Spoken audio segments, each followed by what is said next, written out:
is nowhere in the same class. That drive in Super Bowl 2007, you look at it, you like, oh my gosh, you kidding me? At times in the past 4 seasons, Manning has seemed more like the bumbling, deferential kid who handles the luggage in a hotel lobby than a #1 draft pick. I put him below the Tom Brady, Drew Brees, Aaron Rodgers, his brother, obviously, when he's healthy. I think he's in that next class of guys. And honestly, I put him below Roethlisberger. Go back to 2007, the year he won the Super Bowl. He completed 56% of his passes. Was Eli Manning saying that he thought he deserved to be considered an elite quarterback, top 5 quarterback at worst. He is absolutely delusional. That his efforts to be a leader were comical. To be elite, you have to have sort of a track record. I know he has the Super Bowl, but I mean, you're starting a football team tomorrow. Are you taking any of the 10 we just mentioned, or Eli Manning? It's not even debatable. Yeah.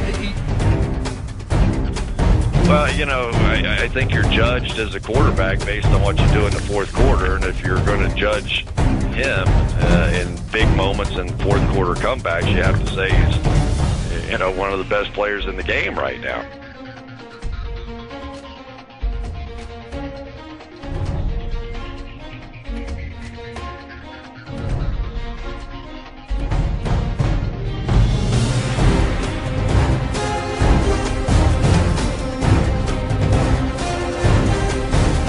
Eli has played fantastic this year. Their running game has been from poor to non-existent, playing under duress, pressure, and he has to come through. They're not playing great defense, not playing as well as they played their Super Bowl year. He's got 3 receivers that can get open and do some things, but it's been all on him. He's come through week after week after week. And in the playoffs, I don't know what more you could ask. Eli Manning has shown you what an elite quarterback in the NFL is all about. Somebody who can throw the football, somebody that works all the time in the film room, on the field, somebody that his teammates rally around and praise and worship. Just matured and developed, and you know, there's no question he's one of the top 2 or 3 quarterbacks playing right now.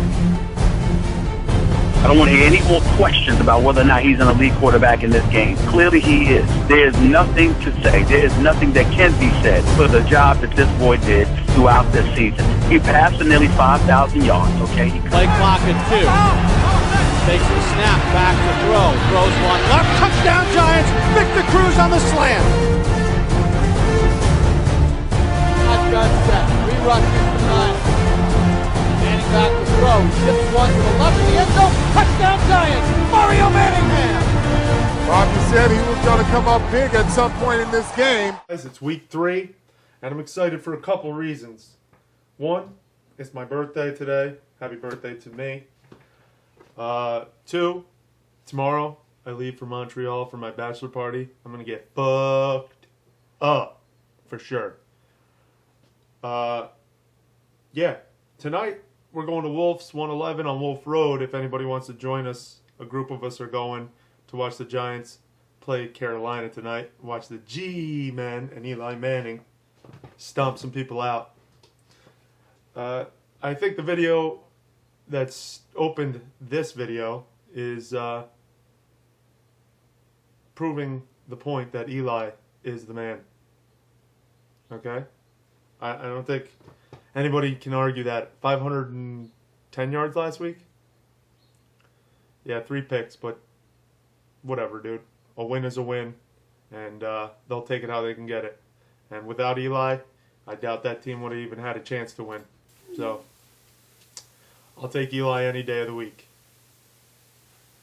Anyway, let's get into this. This is what we're all here for. Is for my projections that don't really matter because I suck at what I do. But it's for fun. You know? Schuhart. Don't take anything personally, man. We've all hung out together since we were kids, so, you know, you weren't really, like, you never hung out with us when we were younger, so it's like, yeah, we're gonna go after you because it's just the way it goes. I mean, if I was in a group in a fantasy league with a bunch of your friends, I'm sure the same thing would happen to me. You know, don't take it personally, dude. It's all in fun. We're all having fun, and yeah, I want you to comment about my videos. You know, I like to hear feedback, whether it's negative or positive, because it only makes these things get better. I do them because it's fun. It's fun to watch. You know, I'm not like a real analyst, as you all can tell. I suck at it, actually. It's just for fun, so you guys get a couple laughs. So I don't play favorites. I don't care what color you are, what country your parents swam out of. I don't care what Alibaba you go down on. And I don't care if you like slits or dicks, because the best player plays, period. So, anyway, enough about that stuff. Let's get right into this. First game of the week. Burgers versus Bodhisattva. Quarterbacks, Russell Wilson and Michael Vick. I'm going to go with Michael Vick. You know, Arizona's D looks good so far, but I don't know. It's still early. I think Michael Vick torches them. McFadden and Benson against Foster and Ryan Matthews, who may return this week. If Matthews returns this week, I'm going to have to say Aaron Foster and Ryan Matthews win this matchup. Because, I mean, Pittsburgh's D is tough. Seattle's D is tough. Flex, Miles Austin and Malcolm Floyd. I'm going to have to say Miles Austin. Wide receivers, Andre Johnson and Vincent Jackson against Dwayne Bowe and Demaryius Thomas. I'm going to have to say that's going to go to Dwayne Bowe and Demaryius Thomas. New Orleans defense sucks, and honestly, I think Denver's going to have to throw the ball a ton against Houston. So I think Demaryius Thomas just falls into fantasy production. Martellus Bennett and Owen Daniels. Dude, Eli loves Martellus Bennett. He looks for him all day, every day. So I'm going to have to say Martellus Bennett here. Overall, the W is going to go to Bodhisattva this week, just because the running backs and receivers pretty much, win it for him. I mean, unless Michael Vick has one of those outstanding games, I really don't see any way for Jay to win at this point. Next game.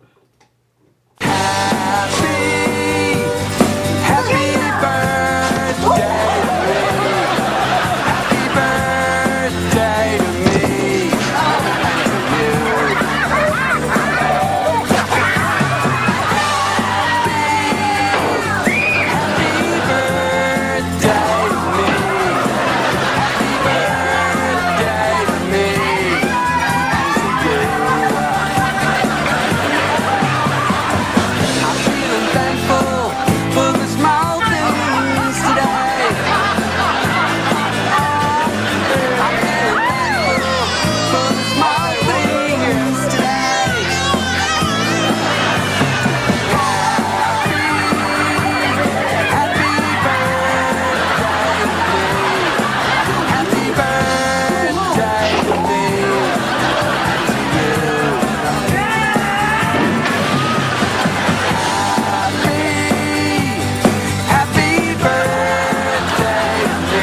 Bake and Bake versus the Booze Cruisers.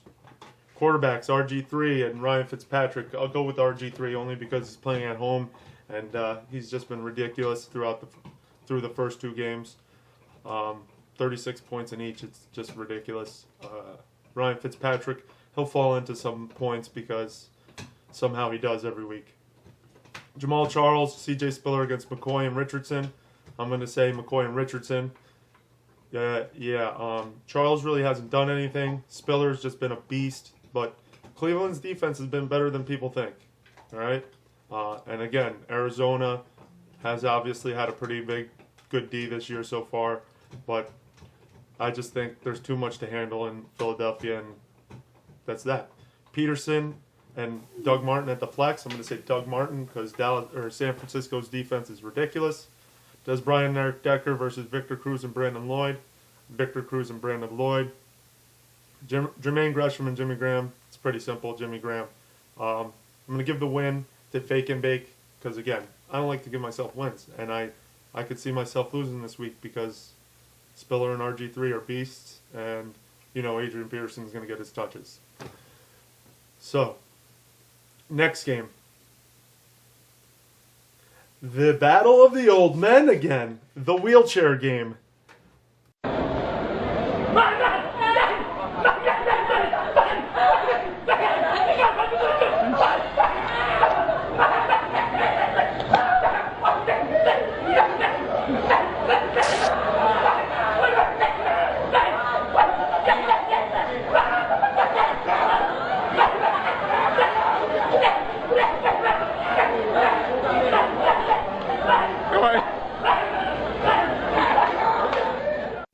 This is exciting. Matt Ryan and Tom Brady. This is a pretty good matchup for as far as quarterbacks go. I'm going to have to say Matt Ryan has the bigger day. Baltimore's D is just ridiculous, and Tom Brady lost one of his big weapons, Aaron Hernandez. If they get Welker on the field, he could have a big day, but it seems like Belichick's cock-blocking the shit out of him, so I'm going to have to go with Matt Ryan. Ray Rice, Darren Sproles against Beanie Wells and Pierre Thomas. Ray Rice and Darren Sproles. Again, Beanie Wells and that Arizona offense is just bad. And Pierre Thomas fell into fantasy points last week. That was just pure luck. Reggie Bush and Denarius Moore. I'm going to go with Denarius Moore, only because they're going to have to pass to keep up with Pittsburgh, and Reggie Bush is playing the Jets D, and, you know, the Jets D just does work. Percy Harvin, Reggie Wayne against Jordy Nelson and Greg Little. Percy Harvin and Reggie Wayne.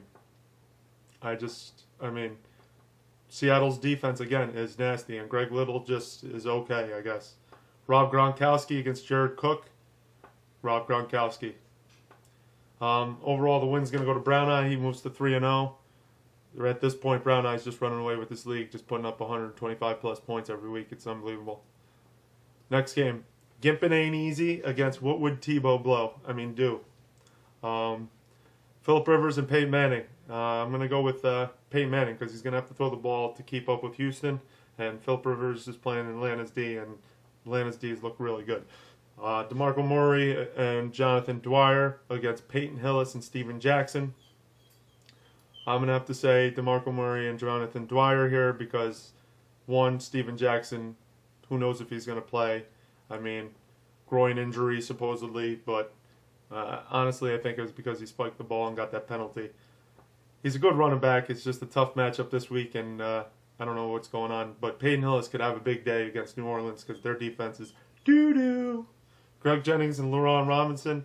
I'm going to have to say Leron Robinson wins this matchup because they're going to have to throw the ball. And Seattle's D, again, is nasty. And Greg Jennings, I don't understand why he's always a high draft pick. I never understood it. He's always just put up mediocre points. Torrey Smith and Lance Moore against Calvin Johnson and Robert Meacham. I'm going to have to say Calvin Johnson and Robert Meacham, but in my opinion, you have to play Anquan Bolden over Robert Meacham. I just think Robert Meacham is booty, and you don't play him. Gates against Tammy. Who knows? I'm going to say Tammy has the bigger day because Gates, you never know if he's going to play. Overall, I'm going to give the win to What Would Tebow Do, pulling out a miracle here. Big points from his receivers and his quarterback should push it over the top for him. Flex and wide receivers, you're rough. Roselle, you're really rough. It sucks to have lost Matt Forte because DeMarco Murray and Matt Forte is a hell of a running back core. Next game. Project Mayhem against Grundle Puffers. The Grundle Puffers. Let's see. Jay Cutler and Cam Newton. Cam Newton, because the Giants' defensive backs are just terrible, and he'll probably torch him tonight. MJD and Marshawn Lynch against Ben Jarvis Green Ellis and Stephen Ridley. I'm going to give it to Ben Jarvis Green Ellis and Stephen Ridley here because I don't know why, but I just have a feeling they're going to have a good day. Stephen Ridley, they're giving him the ball a lot this year, and he's looked like a beast. Michael Bush and Michael Crabtree. Michael Bush, especially since Forte isn't playing. Colston and Gibson against Fitz and Wallace. I'm going to say Fitz and Wallace. Selleck against Pettigrew. Tennessee's defense is terrible. I'm going to say Pettigrew. And I'm going to give the win to Grundle Puffers because even if his running backs don't do well, I just think he's got a lot of points everywhere else. And it'll be a good game, but Grundle Puffers the winner here. Next game.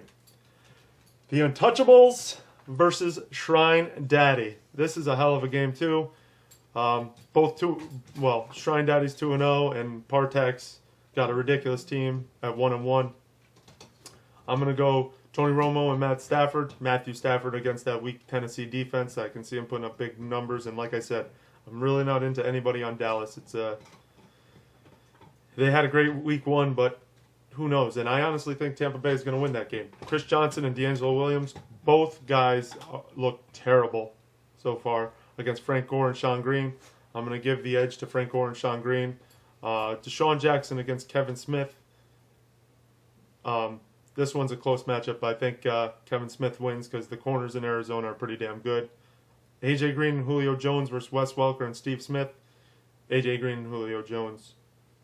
Vernon Davis against Tony Gonzalez. Vernon Davis. The win goes to Team Shrine Daddy. 3-0 Shriner. Good for you, dude. This will be another good game. Keep an eye on it. And last but not least, and I'd like to wish myself a happy birthday one last time. Happy birthday to me. And John Peretta would like to wish me a happy birthday as well. Hey, dude. I just want to say happy birthday to you. Happy birthday to you. Happy birthday, Mikey Bobbles. Happy birthday to you. All right, so Aaron Rodgers against Drew Brees. I'm going to go with Drew Brees playing Kansas City's weak-ass defense. McGahee and Stewart and battle versus McGahee and Ingram. I'm going to say McGahee and Ingram because Stewart, who knows what's going to happen with him in battle. Again, Ryan Matthews may play this week. Antonio Brown and Santonio Holmes. Antonio Brown. Stevie Johnson and Brandon LaFell versus Roddy White and Brandon Marshall. Roddy White and Brandon Marshall. Jermichael Finley and Kobe Fleener. Jermichael Finley. I'm going to give the win to Mr. Peretta. You're going to get your first win this week. Should be a big win, actually. You should actually stomp this dude out. Shouldn't even be close. Sorry, Schuhart. Like I said in my comment, dude, other than your wide receivers and your quarterback, you really don't have a strong point, and you can only play maximum of 3 wide receivers, and you got 4 or 5. Your running backs are really, really weak, and Aaron Rodgers hasn't proven anything, and he has another strong defense this week. So you're going to need about 30, 35 points on Monday night from Rodgers to get the win here. Sorry about that, but that's the way things roll around here. So that's it for week 3. Good luck to everybody. I'll see you all in week 4 maybe. Peace.